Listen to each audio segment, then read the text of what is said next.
2024, Sarah and I flew to Minneapolis and had the privilege to once again visit the beautiful state of Minnesota. If you're a subscriber to our channel, you've probably watched the number of videos that we shot there, but now we're going to focus on the beautiful town of Stillwater, considered the birthplace of Minnesota. It's located along the scenic St.Croix River, which divides Minnesota from Wisconsin just on the other side. When I saw this paddle wheeler, I almost began to believe that I was on the upper Mississippi River that runs through Minneapolis. Unfortunately, time didn't allow us to ride this beautiful boat. It doesn't take long to fall in love with this quaint small town with its distinctly historical flavor. Stillwater also definitely capitalizes on American nostalgia with its wall advertisement that was commonplace over a century ago.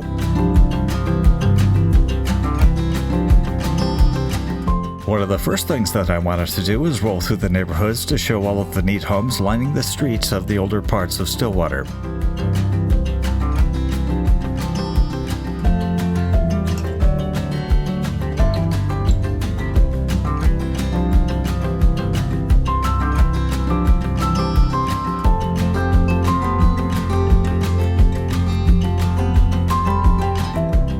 The reason for our visit to Stillwater is because Sarah's aunt and uncle reside outside of town on Big Carnelian Lake. Within minutes of arriving, we were on their deck, enjoying the view, and spotted this rare white squirrel scampering on a tree. I very much enjoyed the loons, which make their mournful calls on the lake, something that we don't get to experience in California. And yes, I was introduced to them by the movie On Golden Pond. As in years past, this trip also included a wonderful ride on the lake on their pontoon boat. Hi! We are on Lake Big Carnelian. Minnesota is known as the state of 10,000 lakes, and this one is a beauty with multi-million-dollar homes like this one, which makes me want to play the lottery. We love the old towns that preserve their historic brick buildings, and the ones along the St. Croix Scenic Byway is full of them. It doesn't look much different than this gathering of long ago on the streets of Stillwater.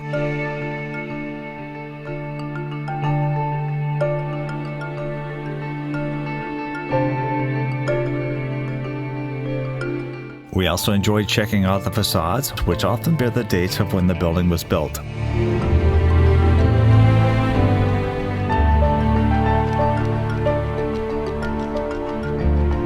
We decided to eat dinner at a restaurant inside of one of those tall, three-story brick buildings, this one called the Brick and Bourbon. The food was great, but a little on the pricey side.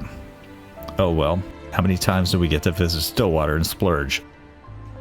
In 1840, a former soldier, Indian trader, promoter, and justice of the peace named Joseph Renshaw Brown set up a small warehouse at the head of Lake St. Croix to supply his upriver fur trading operations.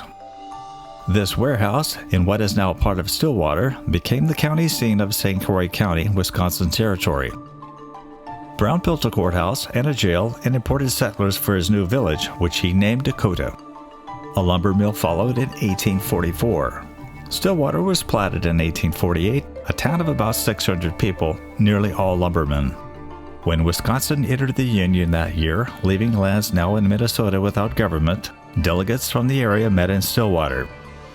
The Stillwater Convention that August petitioned Congress for Minnesota to become a territory, which happened in 1849. The first Minnesota Territorial Legislature named the county Washington and confirmed Stillwater as its county seat. And on March 4, 1854, Stillwater was incorporated as the city. One historical building in Stillwater stands above them all. Overlooking the city, the Washington County Historic Courthouse is the oldest standing courthouse in Minnesota. A territorial prison was completed in 1853 in a ravine north of town named Battle Hollow, so named from an incident that occurred in July 1839. It was a battle between Native American tribes that left 21 dead. So much for history books declaring that Native Americans were peaceful. The prison in Stillwater once held a famous outlaw. On September 7, 1876, the James Younger gang tried to rob the First National Bank of Northfield, Minnesota, but were defeated by the townspeople. Jesse James escaped, 2 other members of the gang were killed, but the younger brothers, Cole, Bob, and Jim, were captured and sentenced to life in prison at Stillwater. Bob Younger died of tuberculosis at age 35 in the Stillwater prison, but Cole and Jim were paroled in 1901.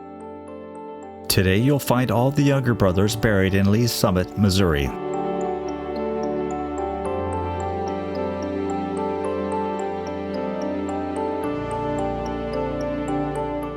The old prison was demolished by 1936, but the warden's house remains and serves as a museum. It was used to house the various prison wardens from 1853 to 1914.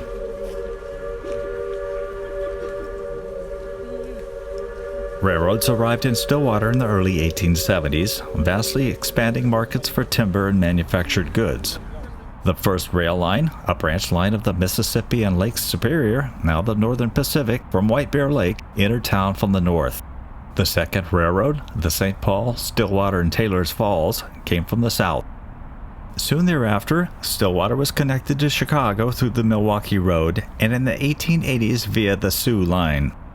Stillwater entered a golden age that produced the grand homes of the lumber barons, the biggest opera house west of Chicago, and many magnificent brick buildings on Main Street.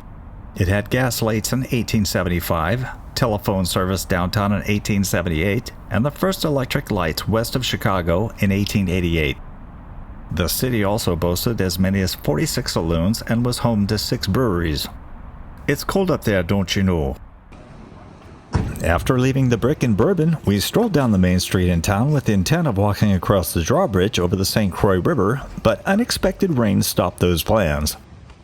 While lots of women love to shop, Sarah rarely wants to. With buttons over here, but I want that St. Croix cup with the thumb holder. If Sarah says she likes or wants something while window shopping, she usually won't buy it or let me get it for her. By 1900, the lumber was giving out and the mills closed. The final failure of the largest manufacturer in Stillwater, the Minnesota Thresher Company in 1914, coincided with Stillwater's rapid decline. As jobs left town, Stillwater's population dropped from more than 13,000 in the 1880s to around 7,000 in 1940. The forge closed in 1930, and the Omaha took out its tracks in 1935. However, the population began to recover after World War II when good roads and automobiles put residents in commuting range of the Twin Cities.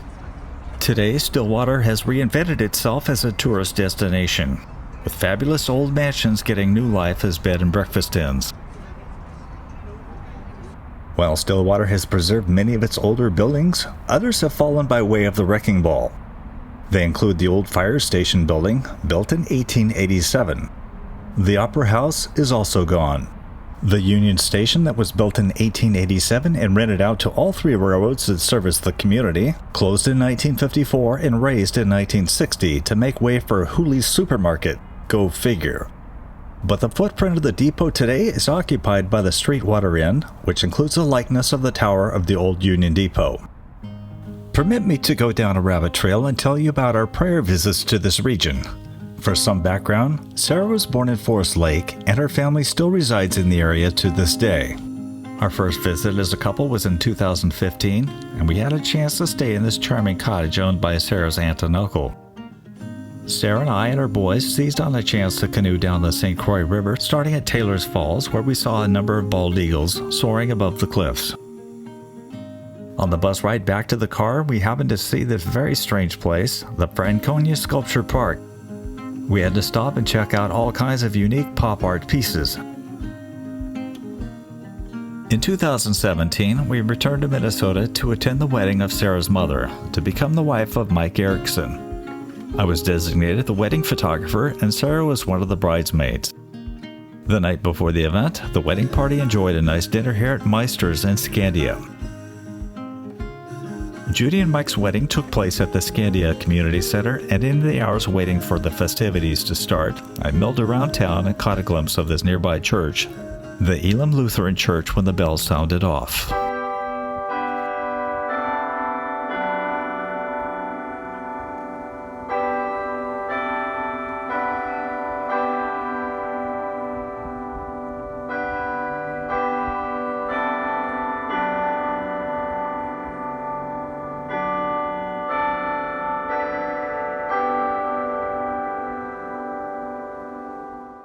It was a happy occasion to watch the wedding, but sadly, Mike Erickson was stricken by cancer and passed away on September 13, 2021, just 4 years after the wedding. His remains are in the Fort Snelling National Cemetery. There was an emotional moment as I watched Sarah and her sister Shannon visit the graves of their paternal grandparents, which both of them remember as young girls. Donald and Bernadette Lundgren are at rest in the St. Genevieve Cemetery in Centerville, Minnesota.